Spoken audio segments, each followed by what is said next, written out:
this is Kelly Swift with Sweetie Pie Pets. Many of you may recall a video I posted on my channel about a year ago about puppies in the extreme stages of hypoglycemia. This puppy has low blood sugar, and I did find her like that one morning. In the mornings is actually the time when this condition is the most common, because generally a puppy will go all night long without eating. And if that was, 6 hours or 8 hours or 10 hours, that's going to make a difference on a little tiny 1 to 2 pound puppy. It really can't go that long without eating, or else its blood sugar will be affected. Hypoglycemia is serious, but it's also treatable. Just make sure that you have your tube of Nutri-Cal handy at all times, because you never know when your puppy's going to have hypoglycemia. And it may never have hypoglycemia. That would be the best. But just in case, you want to have Tomlin brand Nutri-Cal. Make sure to use the link in my description below and buy like 5 of them. Like, seriously, you never know when you're going to need it. The Tomlin brand is tasty and they enjoy it, so it's not a problem getting them to eat it. But do keep in mind that Nutri-Cal is a supplement and it's not meant to actually replace their hard kibble. If they're in the extreme stages of hypoglycemia, I recommend grabbing the puppy and the Nutri-Cal and rushing to the vet. Because in extreme stages of hypoglycemic shock, time is of the essence. In the later stages of hypoglycemic shock, a puppy becomes completely unresponsive. And actually its muscles will start to clench up, and usually its jaw will clamp shut, and you actually can't even open its mouth to get the Nutri-Cal in. You have to sort of pry its mouth open and force it in. I did talk about that a little bit in my prior video, and I showed that you can bring a puppy back. However, I failed to show her after, which I should have, because within an hour she was up and walking around and doing great. But if I had waited and let her suffer like that, she probably would have been gone within an hour.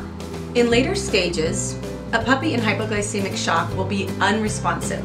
Their muscles will become rigid, and they may be drooling, and they may feel stiff to the touch. Often they look like they're having a seizure, and all I can share with you is my own experience in dealing with that. For me, it's really important to stay calm if I find my puppy like that. I get the Nutri-Cal dollop ready on my finger, and I pick up the puppy in my other hand.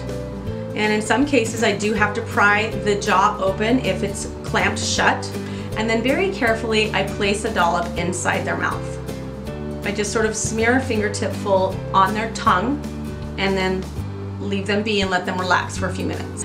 I will share a personal story of a time that I didn't think I would need any Nutri-Cal, and I was so glad I had it on hand. So it was Thanksgiving Day about 2 years ago, and my husband was putting the turkey in the oven, and as he was putting it in the oven, he sort of tipped the pan a little bit and some of the turkey juice spilled out on the floor. Now, we have an older grandma dog. Her name's Tina. You may have seen her in some of my videos. And Tina doesn't know what salmonella is, so she went over there and licked up the juice before I could clean it all up. And she got salmonella poisoning. And it was Thanksgiving Day and all the vets were closed. So she was okay for a while, but she just basically had an upset stomach and wouldn't eat. She basically just wouldn't eat because her stomach was upset. Now, even though she is a healthy adult dog, she's only about 4 pounds and she can't go very many hours without eating. So she did start to get low blood sugar within a few hours of getting salmonella poisoning and then not eating any of her own food. When she has an upset stomach, just like any dog or any human for that matter, we don't want to eat any food because nothing smells good or tastes good. Everything is just sort of rejected by the body. And at that point, with a small dog, if it's rejecting everything or if it's throwing up or just refusing to eat, you've got to maintain the blood sugar level with Nutri-Cal. So on that Thanksgiving Day, about 2 years ago, I was really, really happy that I just happened to have Nutri-Cal on hand. And my Tina is fine. I just gave her Nutri-Cal every 2 hours, a big dollop of it, until she finally regained her appetite, and she came out of it just fine. She had lost a little weight, but she was fine. I saved myself a vet's appointment because I knew that that's what it was. I knew that she just needed to maintain her blood sugar until she could fight off the salmonella poisoning. So the moral of the story is that if you have a small dog, you basically have to make sure that they are eating every couple of hours, because they really just don't carry enough energy on their little frames to sustain themselves for long time spans without food. This is when you really need to have a tube of Tomlin brand Nutri-Cal is the best brand that I have found. Or you can click on the description. If you'd like to buy the Tomlin brand Nutri-Cal, like I use, you can click on the link below in the description, or you can buy it at most feed stores.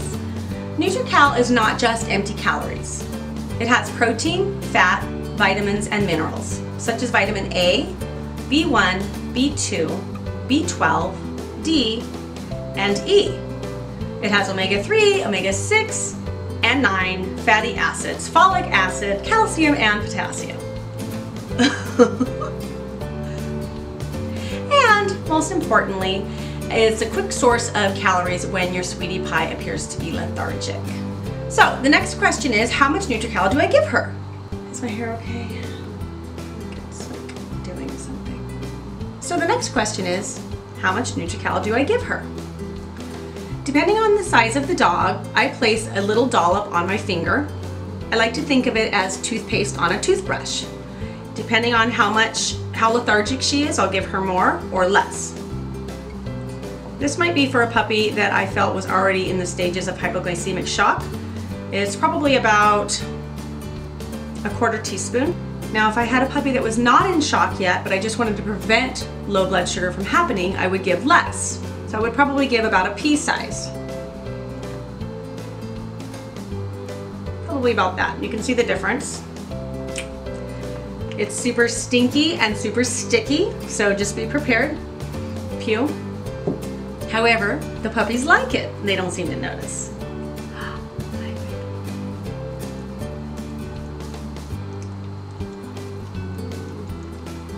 That's with the Tomlin brand though. If you tried to use the GNC brand, I'd have to force it in her mouth because she doesn't like it. But you like that one.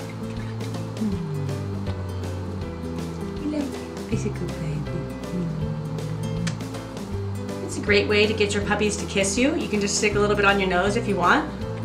Oh gosh. I gotta get a paper towel.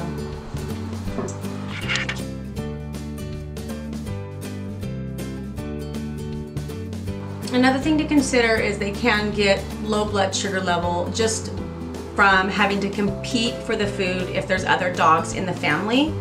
Sometimes one particular dog may be more aggressive than the other dog and will basically guard the food bowl and not allow the other one to eat. So you need to be aware of all of your pets, all of the interactions that they have with everyone in the family to make sure that each one of your pets is getting enough food and nutrition.